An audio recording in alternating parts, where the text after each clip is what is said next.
Well, it's finally here. The Spider-Man movie made by racist. And not gonna lie, it was pretty disappointing. Now, I obviously know this is a fan film. I mean, it says it in the title. The runtime is about an hour and 45 minutes. This isn't a giant in-depth review.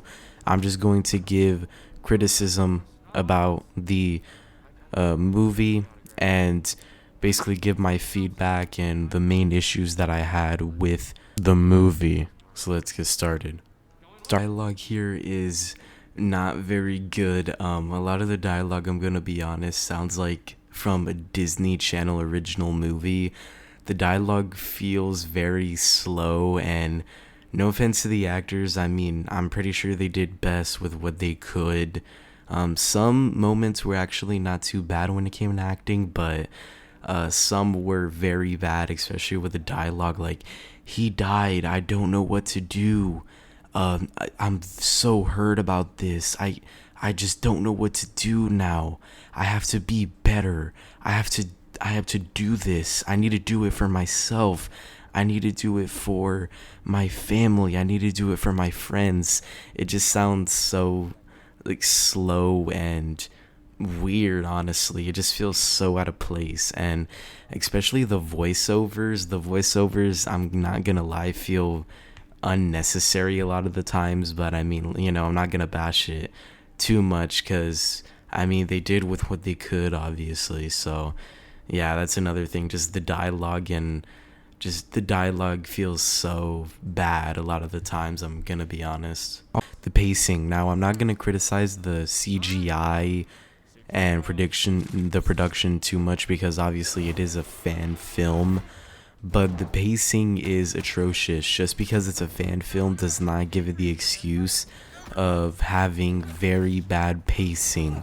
There will be scenes where the characters are just straight talking for 5 minutes and it just drags on and on. And not to mention, the movie is about 90% of flashbacks, it feels like, and the movie just wastes its time with its runtime. I mean, it has nearly 2 hours to work with, but it just doesn't use that. It just doesn't use that to justice. And it's a shame because the swinging scenes are beautifully shot. They're pretty good. And there's also a bridge scene where Spider-Man is standing on a bridge and in the rain. That's a pretty good shot, I'm not gonna lie. But then that immediately transitions into another flashback, which again just feels like it wastes its time.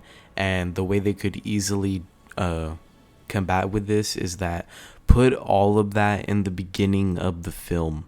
I feel like instead of wasting your time with having all those flashbacks during the movie, just have them in the beginning, especially with the next part of the video or the movie or criticism that I'm going to talk about. Now, this next part is a spoiler, so to anyone who's planning on watching the movie, then just go watch it right now. You can watch it for free, like I said, on YouTube, but in my opinion, it's a waste of time to watch it. No offense to the people, well, I mean, you are racist, so I'll automatically don't like you, but at the same time, I mean, the death of Gwen Stacy feels very rushed here, in the sense that, or not really rushed, but it just feels out of place. Like they just, oh, here Gwen dies suddenly. So this happens in the very beginning of the film, and it basically continues on, and it basically leads into the final part of the movie, and it's pretty much what the entire movie in a way is about, in Peter trying to forgive himself and make him a better person and move past upon Gwen's death and continue. But the way they handle this is very weird in that they have Gwen's death after the credits. So it's the beginning part where, so like the first couple minutes, you see Spider-Man coming in, like a few seconds of swinging, and then he's fighting a group of thugs, and then the shocker comes out of nowhere. Now, Like I said, it is a fan film, so I don't want to diss it too hard, but the costumes, the villain costumes, don't look that great. I'm gonna be honest. The Spider-Man costume looks pretty good, but the Green Goblin costume and the Shocker costume, I'm not gonna lie, they look laughably bad. I mean, for a fan film, I guess they are okay, but they could have easily done a better job with the costumes for Green Goblin and Shocker. I mean, it looks like Andrew's homemade suit. It just looks awful. But anyways, after the Shocker fight or whatever the case may be, then Peter and Harry meet up with MJ and Gwen, and Peter is dating Gwen, and then Peter and Gwen are having a little chat after dinner, something like that. And then after that, we see Peter with a ring. It looks like he's about to propose to Gwen, but then after that he's like, oh, forget it. And then the credits roll. You see all the people who worked on the movie. Pretty nice art, by the way, but I'm pretty sure they ripped that off straight off the comics, straight off of Google Images, whatever the case may be. But then after that, after the credits roll, we see Peter at a cemetery, and we see that Gwen has died. Now, this would be fine if they put it in the beginning of the movie so that you already have that established. It just feels weird how all these scenes, they just don't go together. They just feel like mixed up, mixed around. And then, it doesn't help the pacing at all. It just makes the pacing slower.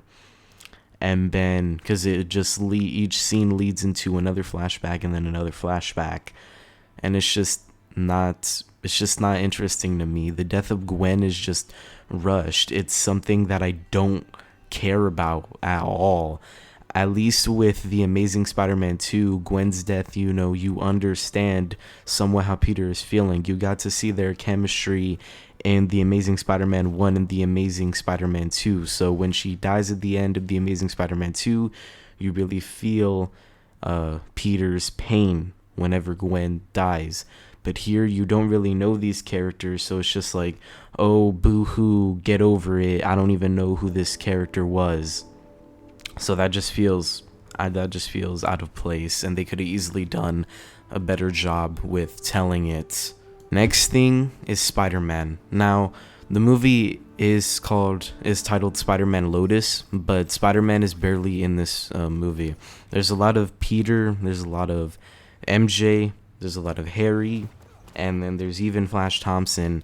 Now, this is something smaller, but in the Flash scene, I'm gonna be honest, it was very funny because it's hilarious to me how the actor who plays Flash here looks more like Peter than the actor who plays Peter.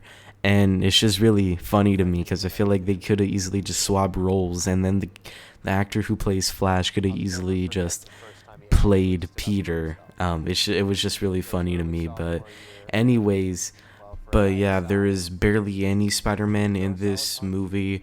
You have the beginning segment where he fights the very bad looking Shocker and some thugs, and then you see him on the bridge, and then we see him during a Green Goblin flashback or a Green Goblin segment.